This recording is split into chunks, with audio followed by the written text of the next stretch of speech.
آج کی ویڈیو میں کیا کیا ہے آپ سب سے پہلے یہ ملاحظہ کیجیے۔ اس بادشاہ نے مغروری سے اپنے کان اس شخص کے سامنے رکھے۔ اس شخص نے اس کے کان پہ بولا کہ میں مالک الموت ہوں۔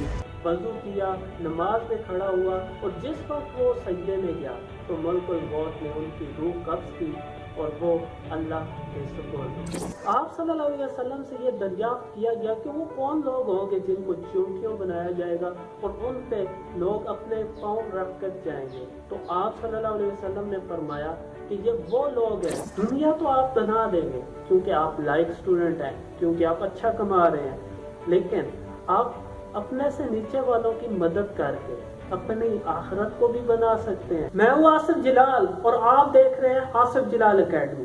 اگر آپ اس چینل میں نئے آئے ہیں تو آپ اس سرخ نشان کو ٹچ کر کے اس چینل کو سبسکرائب کر لیں اور ساتھ میں بیل آئیکن کو بھی ہلکا سا پش کر دیجیے۔ میرا دعویٰ ہے کہ آپ کا یہ فیصلہ آپ کی زندگی بدل کے رکھ دے گا۔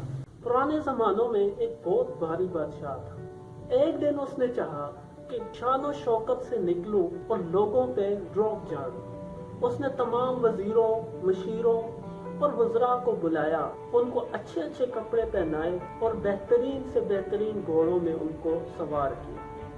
ان میں سے جو سب سے بہترین گھوڑا تھا اس میں وہ خود بادشاہ بیٹھا اور سفر پہ روانہ ہوا۔ بات صرف یہاں تک نہیں ہے، بادشاہ نے جتنے بھی زیورات تھے ان سے مختلف قسم کے ہار بنائے اور ان کو تمام وزراء کو پہنائے اور ساتھ میں خود بھی بہت بہترین اور عمدہ سونے کے ہار پہن کر سفر پہ روانہ ہو گئے۔ اور یہ بات ذہن میں رکھتا تھا بادشاہ کہ مجھ سے بڑا، مجھ سے بہترین شخص اس پوری دنیا میں نہیں ہے۔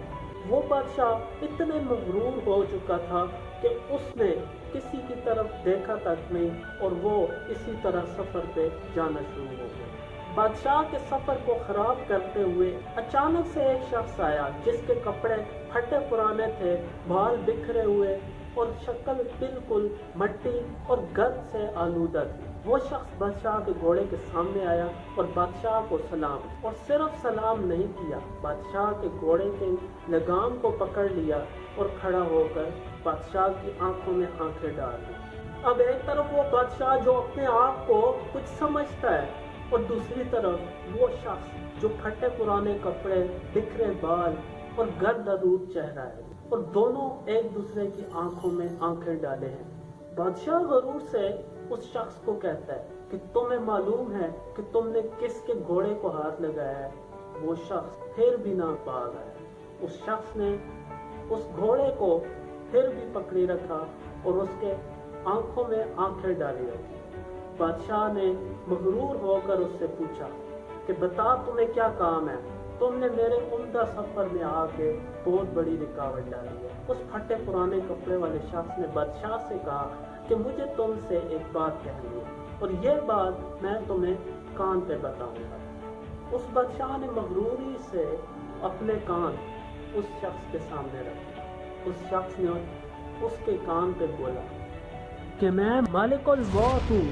جی ہاں، وہ شخص مالک الموت تھا جو کہ ایک ایسے شخص کی شکل میں آیا جو کہ دیکھنے میں ایک بالکل بھکاری جیسا لگتا تھا۔ جس وقت اس شخص نے بولا کہ میں ملک الموت ہوں، بادشاہ جو کہ اپنے آپ کو کچھ سمجھتا تھا اس کا غرور خاک میں مل گیا۔ اس کے وہ سونے کے زیورات، وہ عمدہ لباس، وہ گھوڑا، سب کچھ خاک میں مل گیا اور بادشاہ کے رنگ اڑ گئے۔ مالک الموت اپنے بادشاہ سے بولا کہ میں تمہاری روح قبض کرنے آیا ہوں۔ بادشاہ نے بہت ہی کانپتی ہوئی آواز سے اس سے بولا کہ مجھے اتنی سی مہلت دے دو کہ میں گھر جا کر اپنی بیوی اور بچوں کو ایک دفعہ دیکھ لوں۔ لیکن ملک الموت نے بولا کہ اس وقت تمہارا وقت ختم ہو چکا ہے، تمہاری روح اسی وقت قبض کرنی ہوگی کیونکہ یہ مجھے اللہ کا حکم ہے اور میں اللہ کے حکم کی پیروی کرتے ہوئے تمہیں یہ مہلت کبھی نہیں دے سکتا۔ تو یہ کہتے ہوئے مالک الموت نے اس بادشاہ جو کہ اپنے آپ کو کچھ سمجھتا تھا اس کی روح کو قبض کیا اور بادشاہ وہیں پہ گر گیا۔ اس کا عمدہ گھوڑا، اس کے اوپر جو سونے کے زیورات،